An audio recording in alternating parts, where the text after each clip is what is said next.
Nasabtan ninyo ano mo gamit sila referensya. Now you know. Sana all. Sabtan ninyo kay ang mga referensya, mga contributor, mga Katoliko. Kadugayan nimong deny or kadugayan nimong limod sa usa ka dokumento or sa usa ka gitawag og baruganan nga diin gusto nimo ipagawas ang imuhang pangunahuna or ang imuha bitawng opinion unya supako nimo ang mga dokumento nga verified informations ang mahitabuan na mo na kag-awing-awing nganong mura makag-awing-awing kay kabalo kang tinuod na nya pagkahuman supak-supakon pagyud nimo. Okay, dirita sa gihimo ni Pastoy gitawag og Vacalares ingon pa niya bantong mo gamit sila og reference kay ang contributor ko no sa mga encyclopedias mga Katoliko daw. So ato anang usa-usahon nganong mo gamit og tawag ining reference kay pagpadayag ka na nga diin kining ato ang gihimo sa pagribat or pagtubag sa inyoha o sa ilahang gitawag og mga argumento wala to gibasihan o wala nato gisandig lang ang ato ang pagtubag base sa ato ang opinion o personal interpretation. Dili man to sama ining mao mga tawhana apil si Pastor Vacalares nga muribat gani og tawag ining argumento sa mga Katoliko ang ginagamit ilang kaugalingong opinion. Opinionated kung baga ba tan-awa lago na sila basta mo gamit sa librong Katoliko ang ilang opinion isud nila sa libros Katoliko kay para ingnong tinuod sila mali. Dapat ipagawas ang tinuod na kahulugan or ang tinuod nga gitawag og konteksto sa dokumento or sa phrase nga imong gibasa or imuhang gitawag og gipresent. So karon ingon siya nga nganong mo gamit daw tawag ining reference kay di magud pwedeng mo hatag argumento niya atong gamiton kanang chismis ni Motoy. Kanang chismis nga but-but sa gitawag mga pastoy di gina pwede. Ikaduha nga point, ingon pa niya kay ang mga contributor daw gitawag og mga Katoliko. Kana nga statement usa ka nakadakong insulto alang ni adtong mga eksperto. Eksperto sa literatura, eksperto sa gitawag og kanang siyensya, kini manggong gitawag og history, apil man gud ni sa social science. So mo di pasabot, dili pwede nga maghatag ka or mag-contribute ka og tawag ining butang ang imo nag-contribute based lang sa imong opinion or base lang sa imuhang gitawag o gusto. So ang mga dagko nga mga publishing companies nga for example diya sila nagtrabaho or gi-hire sila as tawag ining contributor dili dawaton ang imuhang information nga imong i-provide ito nila para ilang i-publish. Nga naman kay makita man nila nga opinionated or tawag ining imo lang huna ang imong gibutang din nga wala kay klarong tawag ining ebidensya.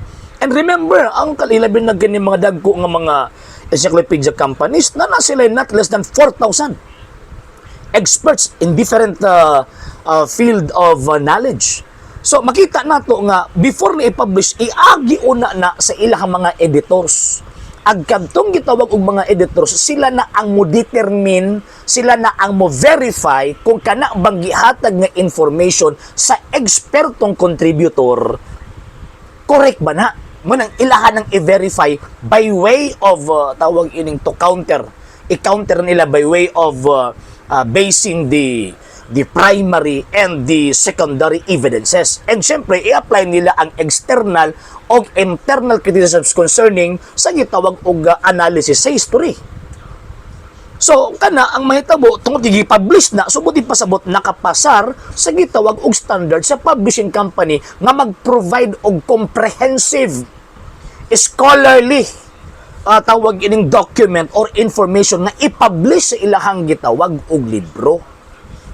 So, tungod kina-publish na even if Katoliko ka o di ka gitawag og Katoliko nga mo provide ni anang maong gitawag og information tungod kay ilahang gi-verify gitan-aw nilang mga ebidensya primary and secondary and again mo gamit sila gitawag og historical criticisms ang approaches nila sa mga dokumento sa gitawag og kining mga butang nga ilahang nakita nila kanang mga archaeological evidence ilahang tawag ining tagaan og insaktong analysis based sa ebidensya o based information na gihatag sa contributor, diha pa na sila mohimo og konklusyon.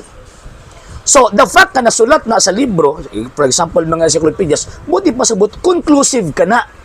Kini sila, again ha, di sila pwede musulat o gitawag og bakak. Kung bakak na, di na mahalin ng ilahang content, dili na mahalin ang ilahang gitawag og information. Og samot na nga dili mo na ibutang sa mga dagong universidad kay lagi nagbutang og tawag ining information nga dili mao or gitawag og bakak.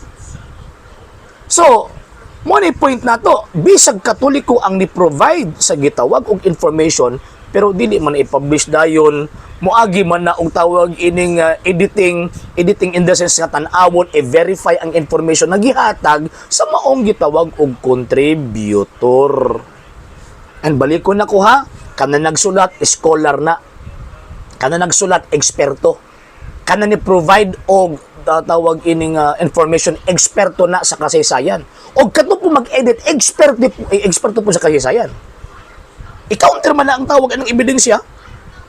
O the fact nga ilahang gi-approve subot pasabot tinuod ang maong gitawag information regardless kung Katoliko ba na o dili ang tawag ini nagsulat.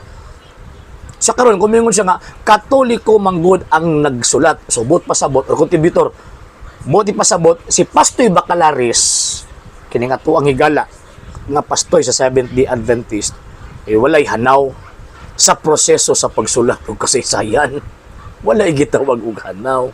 And nganong ang Katoliko mangyod ang tawag ining ilabi na sa mga dagko nga mga companies, Katoliko gyud ang ilahang pangutanon. Ngano man kay ang tanang primary and secondary evidences and also tanang gitawag og internal og external criticism and analysis Katoliko ray maka-provide.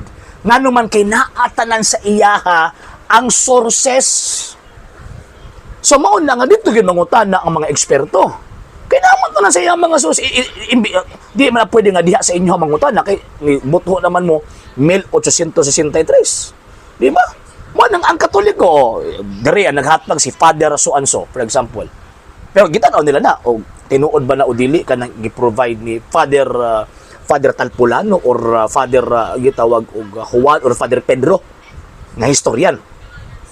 So ingon ana mga sir ug mga ma'am, so kini si Pastor Bacalaris magkaingon ko nga pastor man tani pero ignorante man concerning sa gitawag og literatura kay tanawar gud nang para makalusot lang sa ilahang bot-bot, ilang i-discredit ang standard reference, standard na gani Buti pasabot ni ana general information ang nabutang diha.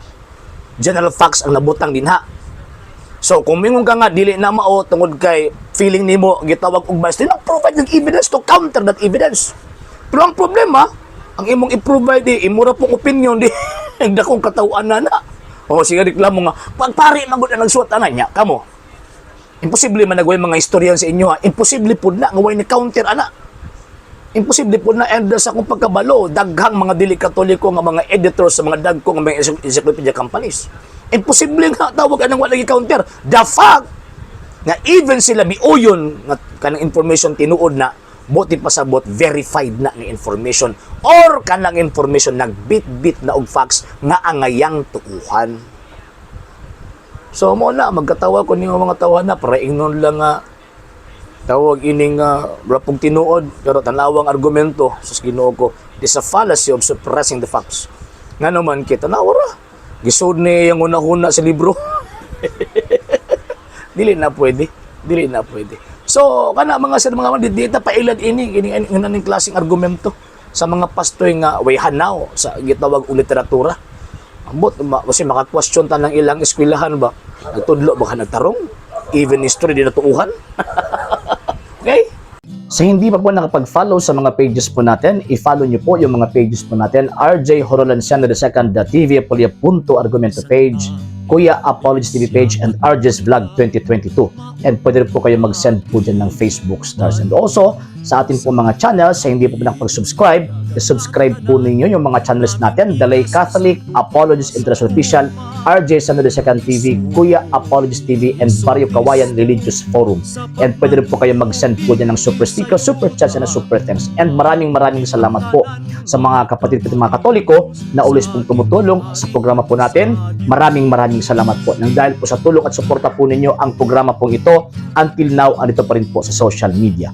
And until now din po, nangangailangan pa rin po tayo sa tulong at suporta po ninyo dahil wala po kami magagawa rito mga sir, mga ma'am, kung wala po yung tulong at suporta po ninyo. Sa gusto pong tumulong, sa gusto pong sumuporta, pwede po ninyong ipadala ang tulong at suporta po ninyo sa pamamagitan po ng ating mga account numbers dyan po sa ating pong screen. And pwede niyo po kaming i-message sa ating pong page kung via remittance po yung papadala po ninyo. Maraming salamat po in advance.